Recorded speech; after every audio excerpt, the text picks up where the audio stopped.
बाबा, आपका बहुत बहुत स्वागत है हमारे चैनल पे। धन्यवाद। जीवन में उन्नति के लिए कोई टिप्स दीजिए बाबा।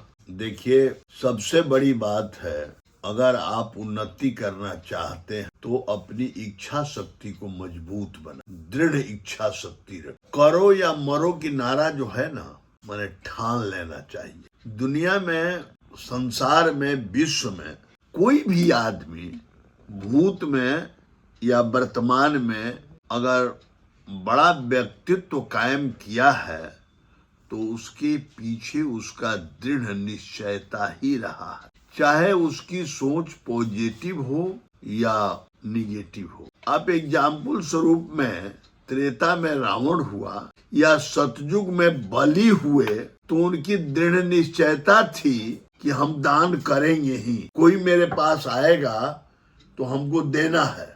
तभी तो बलि से बामन का अवतार लेकर के नारायण ने 2.5 देग पृथ्वी मांगा और सब कुछ ले लिया।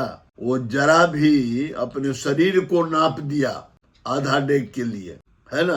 तो उसमें क्या है? उसकी दृढ़ निश्चयता है। हरिश्चंद्र की क्या है? हरिश्चंद्र की जो हम लोग पढ़ते हैं कि नहीं, हम करेंगे, सब कुछ बिक गया। यहाँ तक कि बेटा के कफन के लिए भी उन्होंने पत्नी का जानते हुए भी साड़ी फरवा लिया। क्या था? दृढ़ निश्चय, कर्म के प्रति अटूट विश्वास था। रावण का क्या था? रावण में सबसे बड़ी बात है कि दृढ़ निश्चयता थी, आत्मबल था। सब कुछ वो अपने पराक्रम से प्राप्त किया था, किसी से मांग करके, भीख लेकर के नहीं लिया था, ये आप जान लीजिए।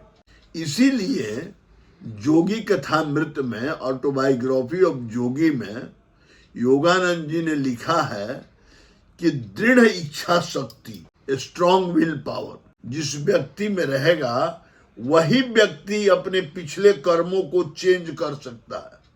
आपने कहा कि उन्नति करने के लिए, उन्नति और अवनति, उन्नति कैसे होती है? हमारे पिछले कर्म जो है, गलत कर्म है, हम पर हावी हो गया है, चाहे उसको हम लोग शनि नाम दें, बृहस्पति नाम दें, राहु नाम दें, कोई ग्रह के रूप में वो समय बन करके आया है जो हमारे साथ सब चीज विपरीत रिजल्ट दे रहा है, विपरीत फल दे रहा है।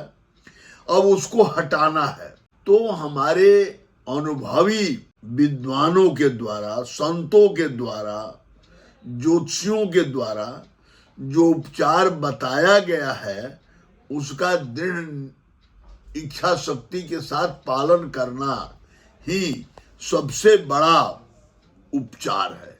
ये पहला बात जान लीजिए। अगर ये आपके पास नहीं है तो आप डोलड्रम रह जाइएगा।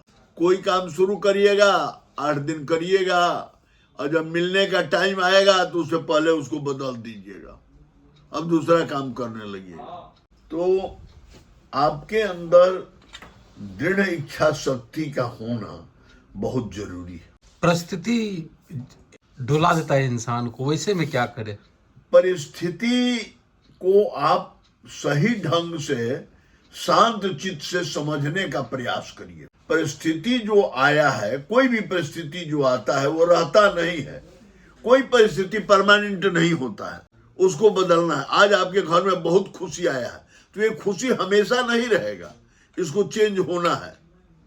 जैसे दिन हुआ है तो रात, और रात के बाद दिन होता है, उसी तरह से परिस्थिति भी बदलती है। आप धैर्य का पालन करिए और बताए हुए अनुभवी संत, अनुभवी विद्वान, अनुभवी ज्योतिषी, अनुभवी लोगों के द्वारा जो भी आपको उपचार बताया गया है उसका आप पालन सही ढंग से करिए।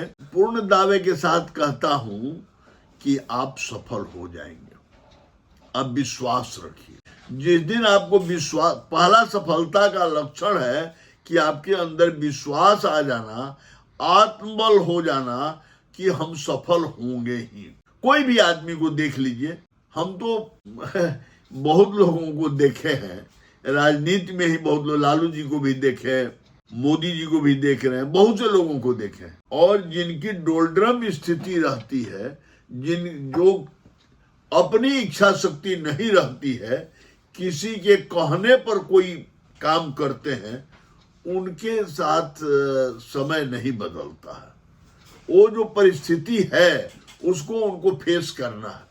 अब राजनीति में ही देख लीजिए, बीपी सिंह जी को देख लीजिए, राजीव गांधी को देख लीजिए, जो लोग भी थे वो ये लोग दृढ़ इच्छा शक्ति के धनी नहीं थे।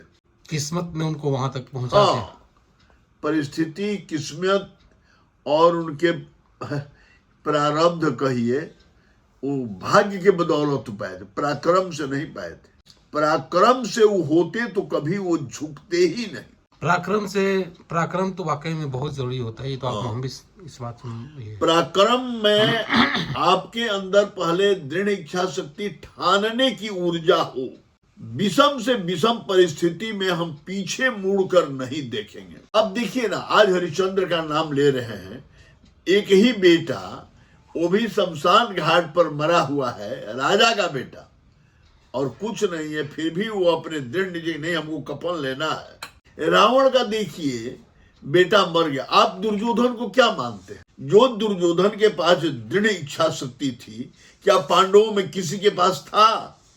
अगर पांडवों के साथ कृष्ण का न होते तो क्या उसके सामने 1 इंच भी लोग टिक सकता था? किसी में इच्छा शक्ति नहीं थी। अर्जुन हो चाहे युधिष्ठिर हो। तो कृष्ण के उपचार थे। कृष्ण आप वो पाने के लिए सदकर्म पर, सदबुद्धि के साथ, सद आचरण के साथ धर्म का पालन करिए। आपके साथ कृष्ण 24 घंटा है। हाँ, वही तो कह रहे। तो दुर्योधन दृढ़ इच्छा शक्ति होने के बाद भी हाँ परास्त हो गया। हाँ, लेकिन आप एक बात तो मान लीजिए ना कि कृष्ण जैसे परमात्मा को, महापुरुष को बाध्य न कर दिया कि आइए आप हमारे सामने। दृढ़ इच्छा शक्ति ये होता है। विवश कर नारायण को विवश कर दिया ना अपने भक्त के लिए सारे धर्म अधर्म का परित्याग करने के लिए। कर दिया कि नहीं कर दिया? कहा कि हम ही नहीं अधर्म पर हैं, आपको भी मैं ला दिया धर्म पर। कितनी बड़ी बात है। आप ये समझते हैं कि नहीं समझते हैं? सबसे पहले एक ही बात आप सबसे कहिए कि अपनी इच्छा शक्ति में बार बार बदलाव मत करिए, दृढ़ता रखिए, सफलता निश्चित मिलेगी। ये बात मेरा बार बार कहना है। धन्यवाद।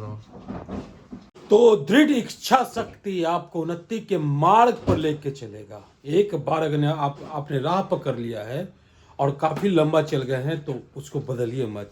क्या पता आप बदले और तुरंत सफलता मिलने वाला हो और आप राह बदल दे तो किसी और को मिल जाएगा। उम्मीद है आपको ये वीडियो अच्छा लगा होगा। अच्छा लगा हो तो लाइक कीजिए, शेयर कीजिए, सब्सक्राइब कीजिए हमारे चैनल को। हम फिर मिलेंगे किसी और नए अपडेट के साथ। तो इंद्रसेन का प्यार नमस्कार। जय भारत, जय बिहार, जय हिंद।